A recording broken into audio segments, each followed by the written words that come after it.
তেলের ওপরে টমেটো কুচি দিয়েছিলাম, তারপরে পেঁয়াজ দিয়ে ভালো করে মশলাটা কষা হয়ে গেলে এর মধ্যে একটু অল্প করে আদা রসুন বাটা, খুব অল্প দিয়েছি, বেশি দিইনি, ধনে গুঁড়ো আর জিরে গুঁড়ো দিইনি, জিরে একটু অল্প জিরে ওই আদার সঙ্গেই দিয়েছিলাম, বাটা হয়ে গেছিলো।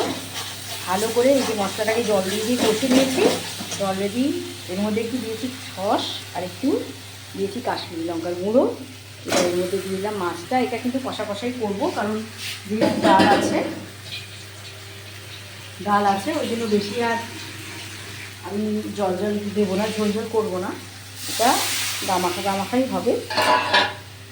তো মোটামুটি ভেটকি মাছ বেশ নরম মাছ, আর মশলাটাও আমার ভালো করে কষা আছে, তো সেই জন্য আমি আর আলাদা করে জল ফোটার পর দিলাম না, কেন অত্যন্ত গরম জলে দিলে মাছটা ছেড়ে যেতে পারে। আর ভেটকি মাছ ভাজা বিশাল কষ্ট, খুব মাথা ঠান্ডা করে ভাজতে হয়। দেখবে অনেকেই কিন্তু ভেটকি মাছ মানে অনুষ্ঠান বাড়িতে কী করে দেখবে, ময়দা বা কর্নফ্লাওয়ার ভালো করে ছড়িয়ে দিয়ে মাছগুলো ভাজে।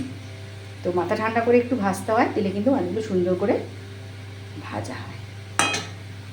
তো হয়ে যাক ফুটুক। সেই ভেটকি মাছের এই যে তেল ঝালটা।